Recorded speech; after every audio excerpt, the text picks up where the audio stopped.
black storm coming. See the lightning strike. Black people rising.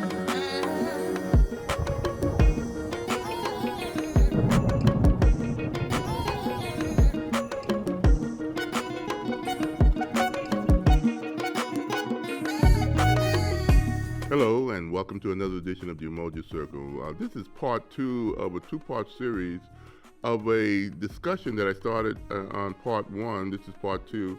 That is a very difficult, and I'll be the first to admit, especially if you're white in America, and for some people who are ignorant of the true history of America, if you're black, and I'm talking to you black Republicans who are out there, I hold no bones about who I put my trust in so far. Okay, I know America has its issues, and this is what we're going to talk about. But when you are at a perpetual war, and that's how they created this system, as if you're at war, and you take sides in each interest group, just like two armies, and you have a perpetual debate. That's the way the system is set up.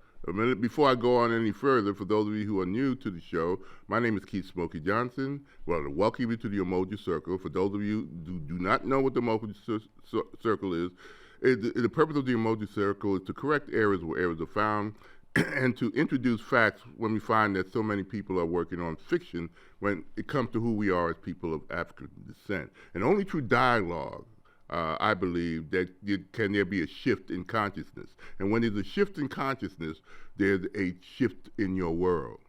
So everything starts with a thought. That's the philosophy I go by, and that's why I do this show. But to go on any further, let me start where I left off last week. Last week I started with the narrative, that whoever controls the narrative controls how people think. And that's an important thing I want you to remember. On the screen now, you see a quote from one of the books that I always refer to because I see things similar in the way the politics is being portrayed today, who controls the narrative. As you read, it says, this is from book 1984, and this quote is very powerful to me. Whoever controls the information and images of the present will determine how that present generation view their past. And if you control the narrative of how a people view their past, that sets the mark on how that people and society moves into the future. And we're at that point now that we got to be aware of this. If you're going to be part of the society, if your interest is important to you, okay? Again, like I said earlier in the beginning of this segment, that the system that was created by the Constitution was basically based on the Federalist Papers. If you want to read what was the intent of each of the articles of the Constitution, each of the amendments, then you got to read the Federalist Papers. There was 86 essays that were written in various papers by a couple of the founding fathers. I think John Jay, Madison, and I'm trying to remember, I think Hamilton was the third one, and they went under the name Publius. But they explained each of the articles. So a lot of people, I'm sure, because one thing I want you to understand, that they didn't have cell phones and textings back then. And when in 1787, when they established the Constitution, when it was signed, they debated everything. And one of the, of course, economically, how the system is run, they debated. And the economics had to do with race. So it had to do with the enslaved people, especially in the South, compared to the burgeoning industrial age, okay, with factories and other things. So that's the North. But race was part of the discussion. The thing is, they use a thing that I talked about, you can go back to the first show, semantic infiltration. In other words, when they wrote in the Constitution, they knew that future generations would be reading it. They didn't care about, they were all slaveholders. They didn't care. And they didn't have any political correctness about what, they spoke the truth. Everything was written down. And if you want to know what the founding fathers were thinking or what was going on with people in the 1780s, okay, how the first Congress was formed, what did they debate, it's written. Okay, and you just got to take the time to do that. But now they're trying to take books away from you. You can't read certain books. There's a reason why. There's no coincidental. Because the narrative that came down, whoever controlled the information and images of the present will determine how people viewed their past. It's happened to us right now. You see it in DeSantis in Florida, taking books off shelves. Or they brought up critical race theory, which is a semantic infiltration technique that I talked about in the previous show, which talks about how you control the narratives and have people use your coded languages instead of the language of negotiation, okay? So these are techniques, like I said, that had been used in America, not just recently by the Republican Party, but all through its from the time it was created to justify its actions against people like me and other groups that goes against what is said in the Declaration of Independence. Of course, that was signed by 40, where the 56 people that signed the Declaration of Independence, 40 of them owned people like me.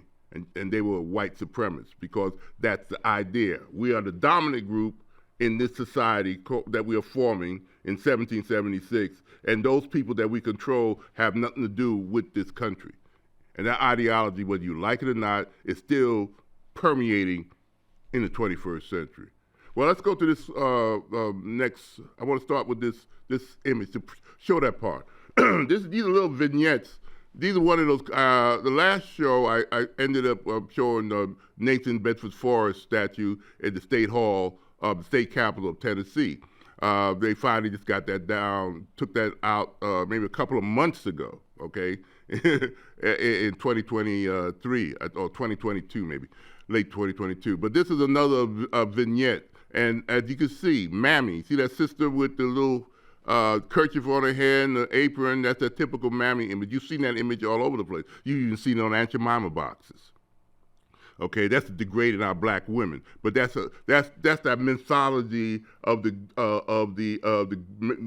heroic white males, Confederate soldier going with his mammy giving the baby and he's kissing it and they're going off to war. You know where this statue is? It's at Arlington National Cemetery today. Okay, they'll take you on tours there. It's kind of pointed. It's up on a hill.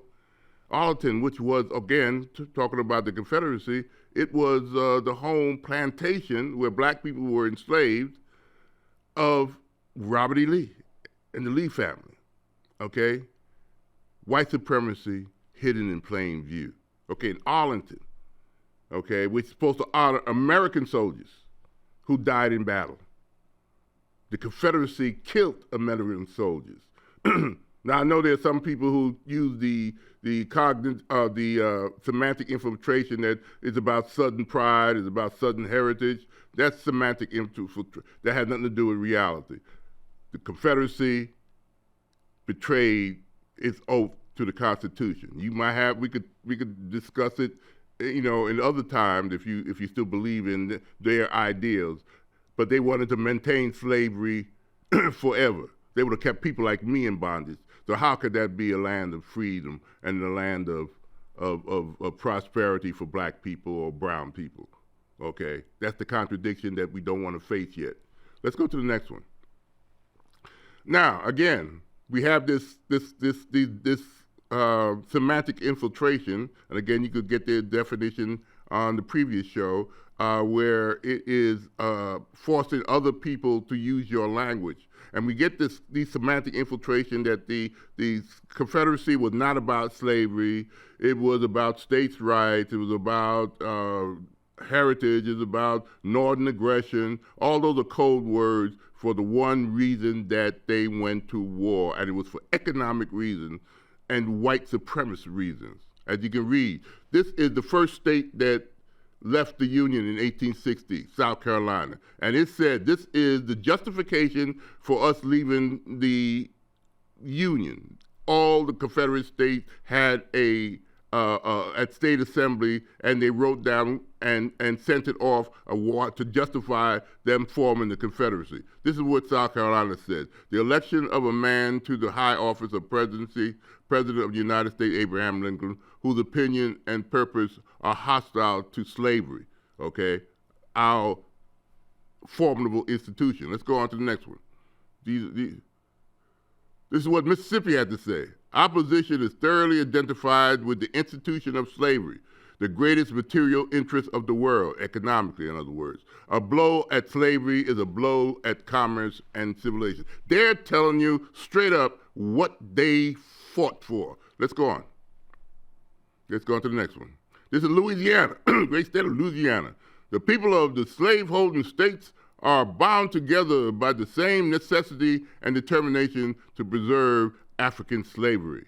Okay, America is the land of the free and the home of the brave. Okay, United States, the Confederacy I'm supposed to be accepting the Confederate flag that represents that. Let's go on.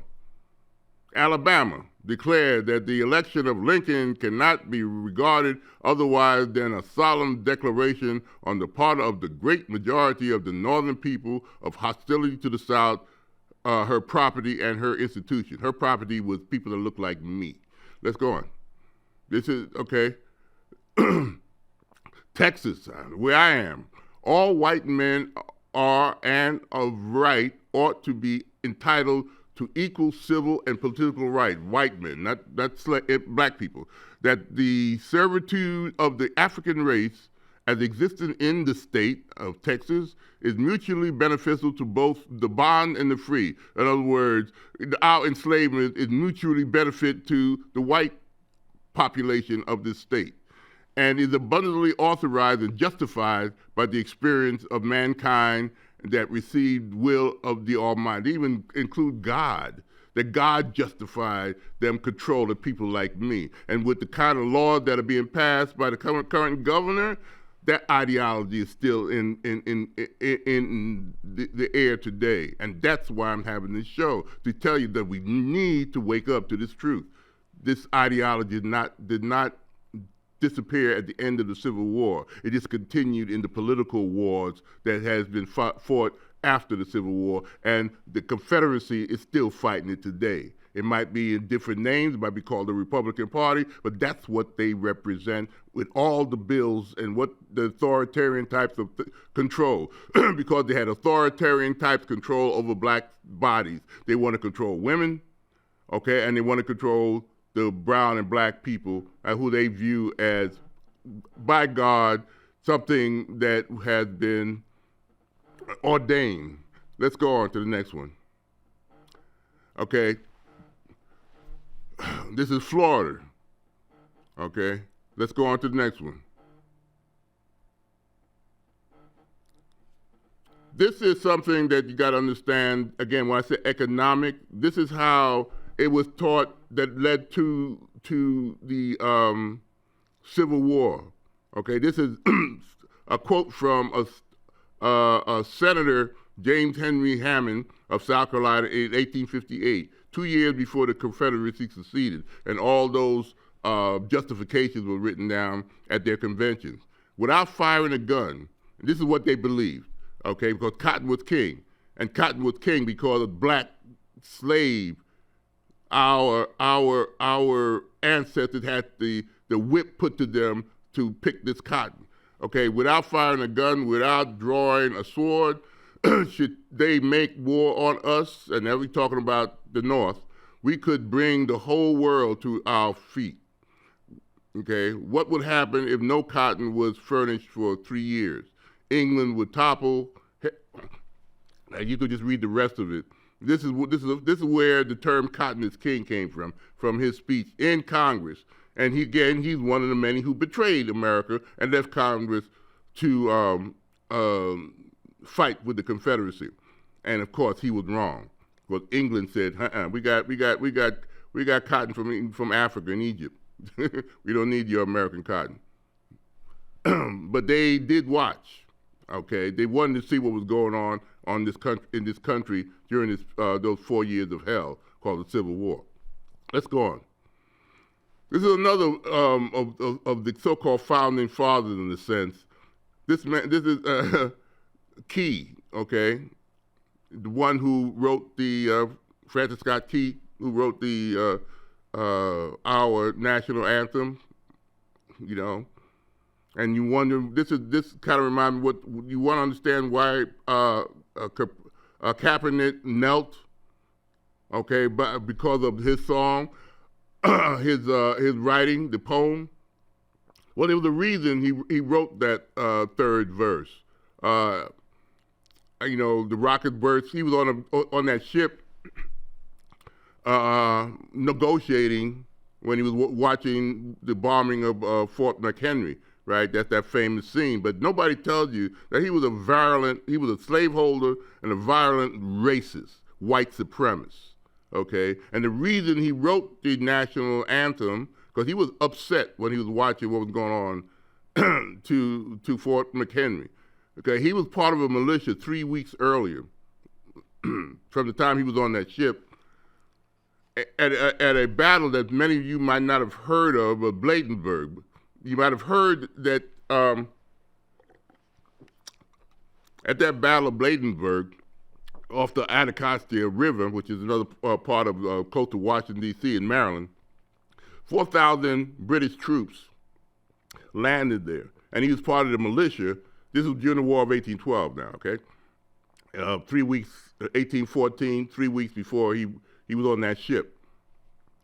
And he was part of that militia, and maybe about 1,000 Marines, Navy, and Army that faced them, and they got overrun, swept away, because these militias were not regulated. Like they say in the Second Amendment, well-regulated, because they came up against well-regulated, controlled by government, British troops. And those are the British troops that marched off from Bladensburg, a straight shot, and burnt Washington to the, and they would have burnt it to the ground, but a storm and a tornado hit that night.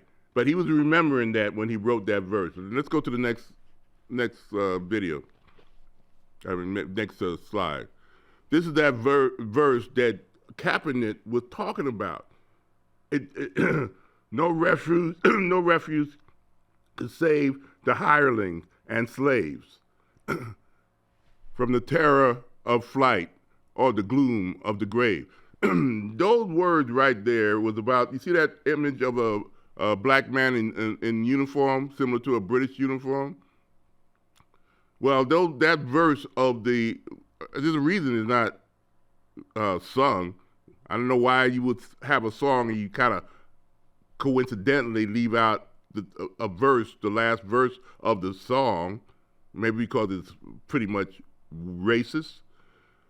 He was talking about, let's go to the next slide. I got a better image of him. Okay.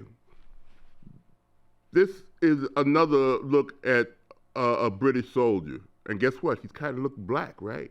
His name. This is part because of those 4,000 British troops that landed at Bladensburg that beat the militia that faced them, that went on to burn Washington, D.C., was made up of this group of soldiers, British Corps of Colonial Marines. They were black troops that were trained the same as the British troops, that was kitted out the same, was paid the same, that were given the same types of rights, and they had a reason to fight because many of them came from that same Virginia area, and some of them came from Georgia, and they were formed by the British to get your freedom.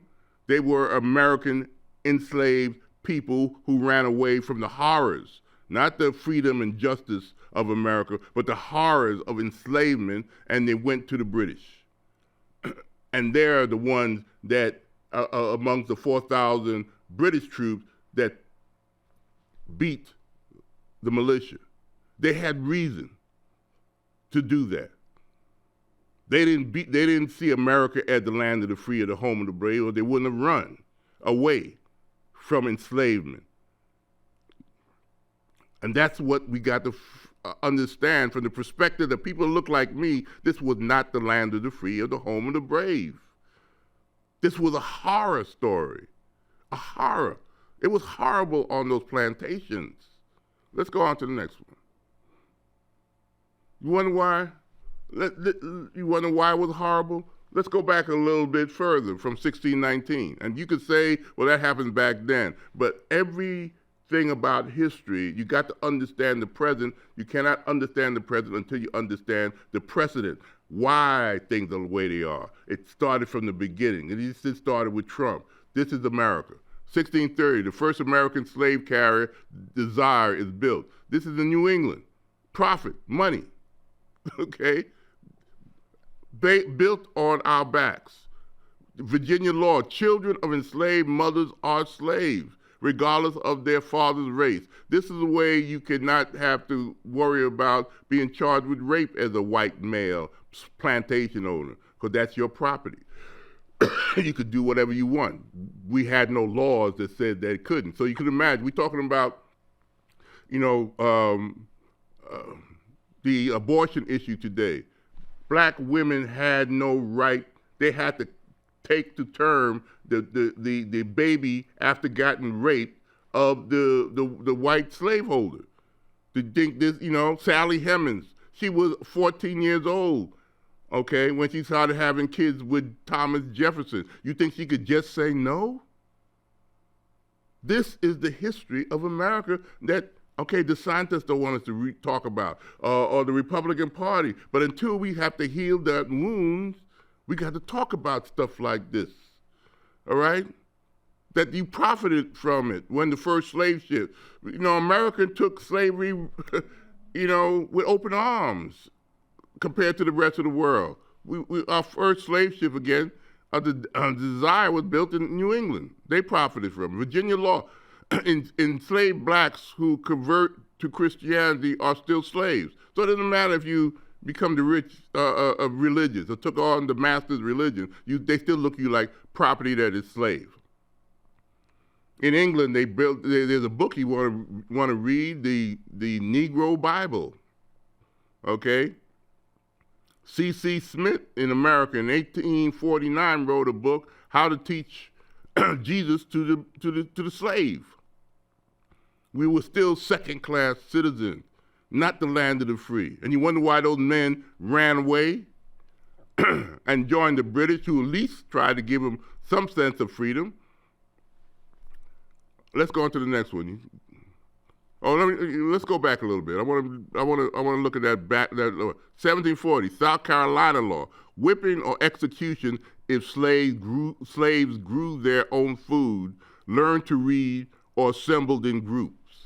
You get whipped, okay, this was the land of the free and the home of the brave. This is America, okay? But this America that you're being taught in school, that our children, we are told that we don't want, I'm hearing some white parents, when they talk about this nonsense about CRT, critical race theory. This is nonsense. It's only taught in college, and if you're going to be a lawyer. And most of these politicians know that because they're lawyers. But again, they're using codes, or they're using this technique of semantic infiltration that I talked about in the first show. This is the world that we had to exist in. Let's go on. Okay. In Maryland, make possession of any anti-slavery publication by any black person a crime punishable by 20 years in prison. Even if you had a pamphlet that make you think that, hey, I might look towards my freedom. I don't. This is, and we're still doing it today. The scientists taking books off shelves in Florida. What's the difference than what they're doing in 1842? White supremacy, hidden in plain view. Let's go on. Next one. Okay, let's go on. We just read that one. Let's go on. If the Civil War was about slavery and money, what kind of money are we talking about? In 1814, cotton from slave labor was 59% of U.S. export, cotton. Okay, 1.5 billion pounds in 1790. there was only a population of 698,000 slaves. By 1859, the year before the Civil War or the secession of the Confederacy, to maintain that system, 2.5 billion. Our people had to labor to produce, to pick. I picked up a cotton ball. It's very light, and you're gonna be producing 2.5 billion pounds of this light cotton ball. That's hell on earth. And we started at 6 and 7 years old in the hot sun on those slave plantations. You know, 1860, market value of slaves, banks, factories, and railroads combined, okay? By 1865, America had 4 million slaves worth more than $3 billion. You wonder why the Civil War and why the South went to war? Because we were considered property. That's why we went to war. Let's go on. Okay? Role of slaves in the economy, more than just free labor. You talk about loans for purchase of slaves, you know, to be repaid with interest, insurance policies. New York Life was one of the insurance companies that benefited from that. Okay, 1860 down to 1860, more millionaires per capita in the Mississippi Valley. You know, that's one of the poorest areas today, but in 1860, there were more millionaires per capita in the Mississippi Valley, Tennessee, Mississippi, Louisiana, that area, than anywhere else in America. More millionaires, okay? Economic wealth. And you think they wanted to get rid of enslavement? That's why they went to war. Because of the labor of us. Andrew Jackson himself says that once a black body gets on your land, the land value goes up, okay? What he means is that who clears out the land, who plants the seeds, who harvests the seeds, whose labor. That's why the value of that land goes up. Let's go on. All right. This is one of the leaders of the Confederacy. His name is, he was the vice president of the Confederacy. This is what he said in 1861 in Cornerstone. This was in Savannah, Georgia, Cornerstone speech. Our new government is founded upon the great truth that the Negro is not equal to the white man, that slavery, subordination to the superior race. Okay, this is what the Confederacy is about. And anybody who's walking around with one of those Confederate flags, that's what they're putting forth. Okay, even though they say it's about heritage or it's about, states' rights or nothing that, no, it was about that. And they still believe that to this day. If you saw what happened in Charlottesville a few years back, those good people that that president before Biden said. And we got to understand this truth.